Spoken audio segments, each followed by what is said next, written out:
Part 1. It is my privilege to enclose herewith Part 1 of the Master Key System. Would you bring into your life more power? Get the power consciousness. More health? Get the health consciousness. More happiness? Get the happiness consciousness. Live the spirit of these things until they become yours by right. It will then become impossible to keep them from you. The things of the world are fluid to a power within man by which he rules them. You need not acquire this power. You already have it, but you want to understand it, you want to use it, you want to control it, you want to impregnate yourself with it so that you can go forward and carry the world before you. Day by day, as you go on, as you gain momentum, as your inspiration deepens, as your plans crystallize, as you gain understanding, you will come to realize that this world is no dead pile of stones and timber, but that it is a living thing. It is made up of the beating hearts of humanity. It is a thing of life and beauty. It is evident that it requires understanding to work with material of this description, but those who come into this understanding are inspired by a new light, a new force. They gain confidence and greater power each day. They realize their hopes and their dreams come true. Life has a deeper, fuller, clearer meaning than before. And now, Part 1. That much gathers more is true on every plane of existence, and that loss leads to greater loss is equally true. Mind is creative, and conditions, environment, and all experiences in life are the result of our habitual or predominant mental attitude. The attitude of mind necessarily depends upon what we think. Therefore, the secret of all power, all achievement, and all possession depends upon our method of thinking. This is true because we must be before we can do, and we can do only to the extent which we are, and what we are depends upon what we think. We cannot express powers that we do not possess. The only way by which we may secure possession of power is to become conscious of power, and we can never become conscious of power until we learn that all power is from within. There is a world within, a world of thought and feeling and power, of light and life and beauty, and, although invisible, its forces are mighty. The world within is governed by mind. When we discover this world, we shall find the solution for every problem, the cause for every effect, and, since the world within is subject to our control, all laws of power and possession are also within our control. The world without is a reflection of the world within. What appears without is what has been found within. In the world within may be found infinite wisdom, infinite power, and an infinite supply of all that is necessary, waiting for unfoldment, development, and expression. If we recognize these potentialities in the world within, they will take form in the world without. Harmony in the world within will be reflected in the world without by harmonious conditions, agreeable surroundings, the best of everything.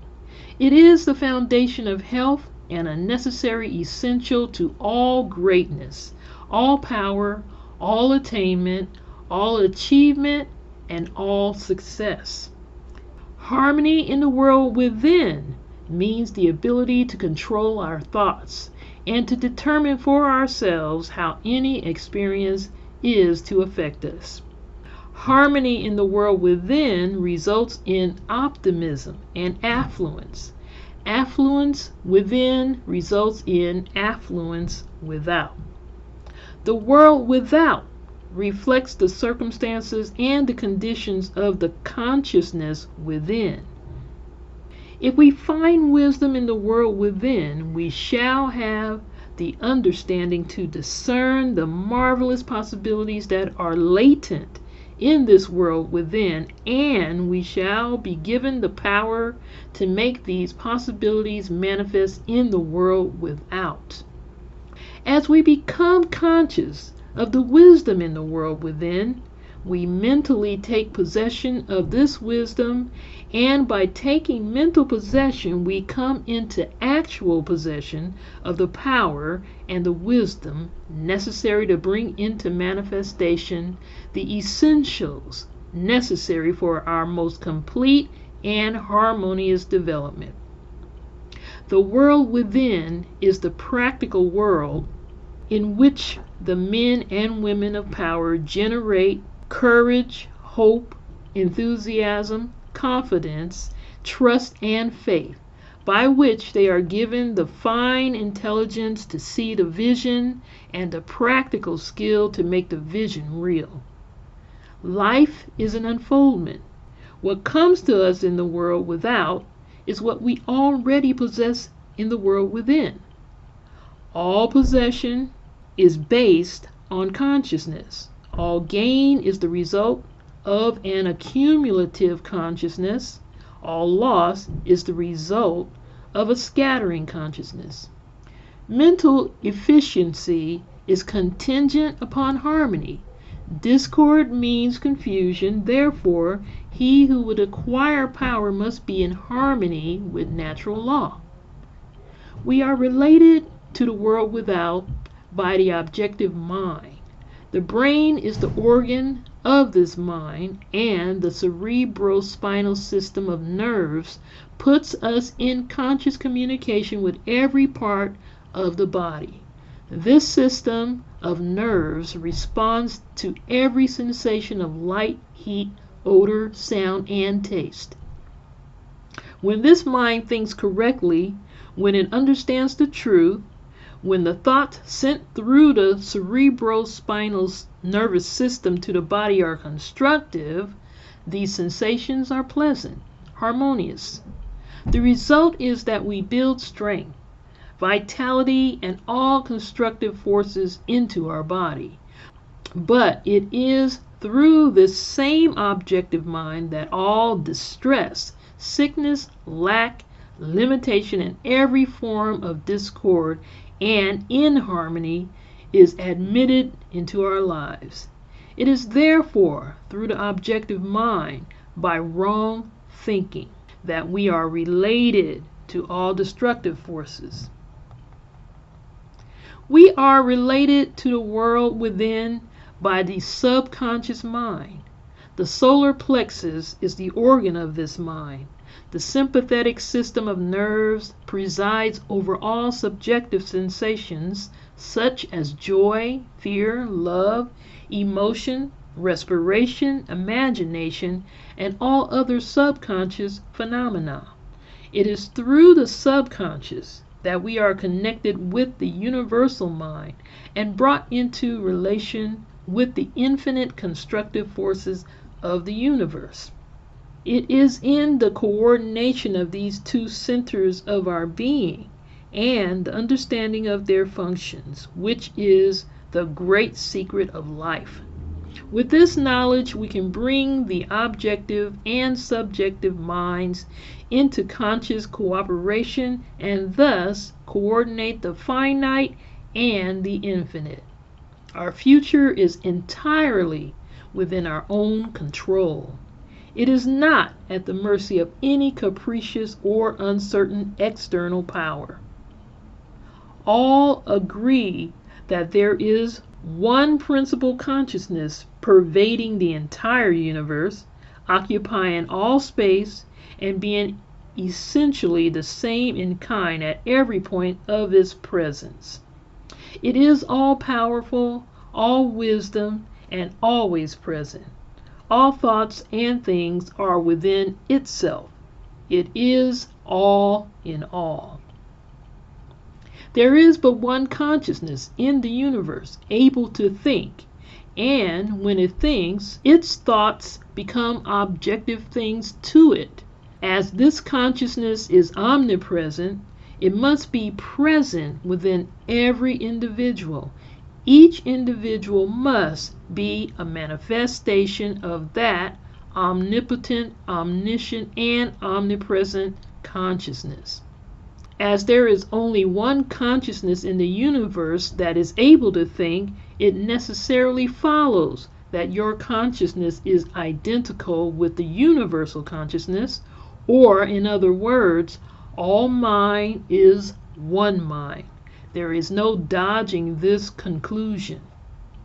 The consciousness that focuses in your brain cells is the same consciousness which focuses in the brain cells of every other individual. Each individual is but the individualization of the universal, the cosmic mind. The universal mind is static or potential energy. It simply is. It can manifest only through the individual, and the individual can manifest only through the universal. They are one. The ability of the individual to think is his ability to act on the universal and bring it into manifestation. Human consciousness consists only in the ability of man to think. Mind in itself is believed to be a subtle form of static energy, from which arises the activities called thought, which is the dynamic phase of mind. Mind is static energy. Thought is dynamic energy. The two phases of the same thing. Thought is therefore the vibratory force formed by converting static mind into dynamic mind. As the sum of all attributes are contained in the universal mind, which is omnipotent, omniscient, and omnipresent, these attributes must be present at all times in their potential form in every individual. Therefore, when the individual thinks, the thought is compelled by its nature to embody itself in an objectivity or condition which will correspond with its origin. Every thought, therefore, is a cause, and every condition an effect. For this reason, it is absolutely essential that you control your thoughts so as to bring forth only desirable conditions. All power is from within and is absolutely under your control. It comes through exact knowledge and by the voluntary exercises of exact principles. It should be plain that when you acquire a thorough understanding of this law and are able to control your thought processes, you can apply it to any condition. In other words, you will have come into conscious cooperation with omnipotent law, which is the fundamental basis of all things. The universal mind is the life principle of every atom which is in existence. Every atom is continually striving to manifest more life. All are intelligent, and all are seeking to carry out the purpose for which they were created. A majority of mankind lives in the world without. Few have found the world within, and yet it is the world within that makes the world without. It is therefore creative, and everything which you find in your world without has been created by you in the world within. This system will bring you into a realization of power which will be yours when you understand this relation between the world without and the world within. The world within is the cause, the world without the effect. To change the effect, you must change the cause. You will at once see that this is a radically new and different idea. Most men try to change effects by working with effects. They fail to see that this is simply changing one form of distress for another. To remove discord, we must remove the cause, and this cause can be found only in the world within. All growth is from within. This is evident in all nature. Every plant, every animal, every human is a living testimony to this great law, and the error of the ages is in looking for strength or power from without. The world within is the universal fountain of supply, and the world without is the outlet to the stream. Our ability to receive depends upon our recognition of this universal fountain, this infinite energy of which each individual is an outlet, and so one with every other individual. Recognition is a mental process. Mental action is therefore the interaction of the individual upon the universal mind. And as the universal mind is the intelligence which pervades all space and animates all living things, this mental action and reaction is the law of causation. But the principle of causation does not obtain in the individual, but in the universal mind. It is not an objective faculty, but a subjective process, and the results are seen in an infinite variety of conditions and experiences. In order to express life, there must be mind. Nothing can exist without mind. Everything which exists is some form, some manifestation of this one basic substance from which and by which all things have been created and are continually being recreated. We live in a fathomless sea of plastic mind substance. This substance is ever alive and active. It is sensitive to the highest degree. It takes form according to the mental demand. Thought forms the mold or matrix from which the substance expresses. Remember that it is in the application alone that the value consists, and that a practical understanding of this law will substitute abundance for poverty, wisdom for ignorance, harmony for discord, and freedom for tyranny. And certainly there can be no greater blessing than these from a material and social standpoint. Now, make the application. Select a room where you can be alone and undisturbed. Sit erect, comfortably, but do not lounge. Let your thoughts roam where they will, but be perfectly still for from 15 minutes to half an hour. Continue this for 3 or 4 days or for a week until you secure full control of your physical being. Many will find this extremely difficult. Others will conquer with ease, but it is absolutely essential to secure complete control of the body before you are ready to progress. Next week, you will receive instruction for the next step. In the meantime, you must have mastered this one.